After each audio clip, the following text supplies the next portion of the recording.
Tio, você sempre cuidou e continua cuidando de todos nós, da família, dos sobrinhos, dos filhos.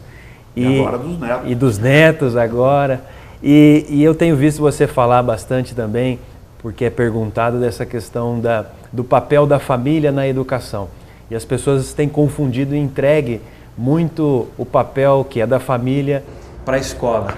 Eu brinco que na escola a gente não suporta mais, no sentido não aguentamos mais. Algumas pessoas acharam que bastava colocar seus filhos na escola e nós faríamos a educação deles. E nós não fazemos a educação, nós fazemos uma parte da educação que a gente chama de escolarização.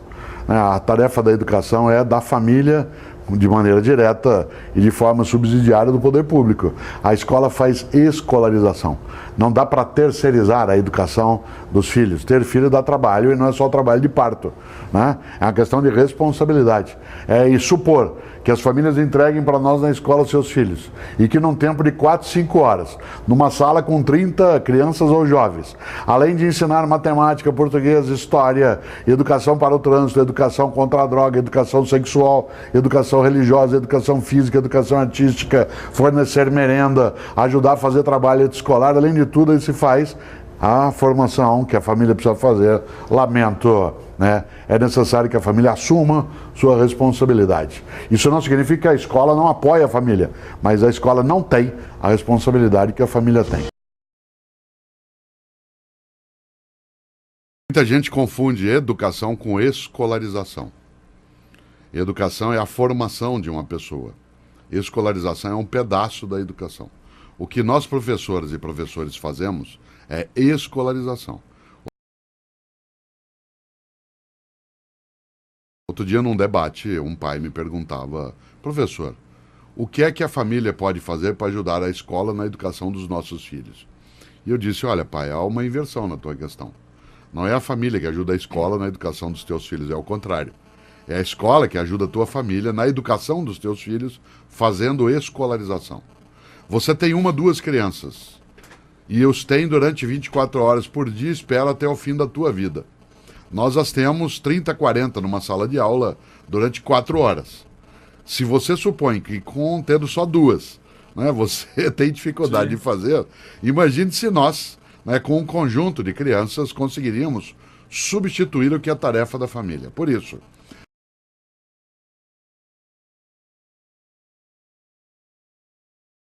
a tarefa de educação dos filhos é da família em primeiro lugar e do poder público de forma secundária. A escola faz escolarização. Por isso, se a família não cumpre aquilo que ela precisa cumprir, a escola não dará conta. E não adianta entregar. Claro que também não adianta a escola dizer o que eu posso fazer. É preciso fazer uma parceria com as famílias, de modo a também formar os pais. Porque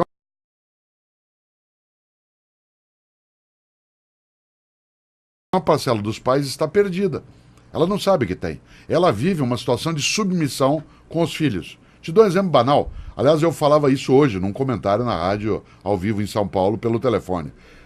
Você imagine, quando eu era menino, e eu não estou querendo falar do passado para voltar a ele, mas ter algumas referências. Quando eu era menino, que eu chegava no restaurante, né, com o pai e a mãe, meu pai dizia assim: Mário, sente-se. Essa era a frase. E eu sentava. Qual é a frase hoje do pai e da mãe? Filhinho, onde você quer sentar? O que você quer comer? O que você quer assistir? Deixa a escolha para o filho. Isto é, você oferece a uma criança de 8, 9 anos, em nome de um carinho, algo que a deseduca. É óbvio que eu sou avesso, contrário a espancamento, a bater, mas não sou contrário de maneira alguma a uma educação que seja firme.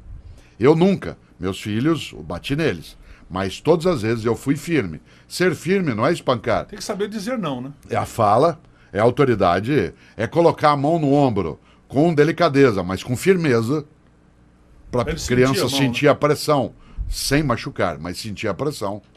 Isso significa que, pode parecer pouco, mas há uma diferença significativa de formação de um caráter, de uma criança de 10 anos de idade, por exemplo, de eu dizer a ela: sente-se, e dizer a ela: onde você quer sentar? Só o modo de eu dizer a segunda frase, que parece carinhosa, ela não é carinhosa, ela é acovardada. Onde você quer sentar? O que você quer comer? Você não quer estudar um pouquinho? Brecha, né?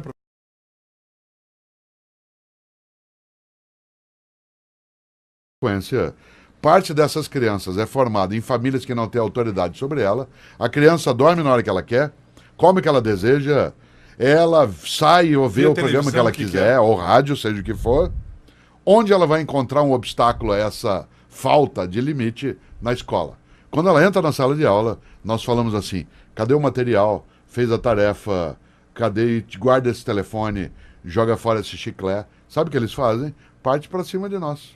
Nós nunca tivemos tantos casos de violência de aluno contra professor quanto que nós estamos tendo atualmente. Por quê? Porque nós somos o primeiro adulto no dia a dia de algumas crianças que decide exercer sobre ela a autoridade. A autoridade não é autoritarismo.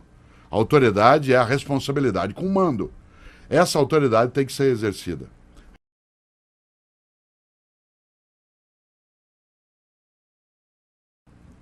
Nós estamos formando, e isso precisa cuidado, nós estamos formando uma geração um pouco mais fraca, que não pega no serviço. Né? A gente está formando gente, como a gente diz no interior, que não pega no breu. Mas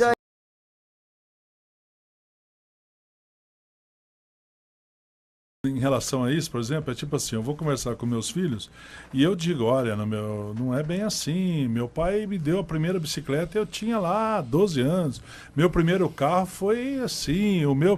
Ah, pai, mas no seu tempo era diferente. Então. O que é diferente? O diferente tempo? Não, no seu tempo teu pai era diferente. Meu pai era diferente. O que ele precisa pensar é que a frase assim, meu avô era diferente e meu pai está fraquejando. Claro. Professor, isso aí.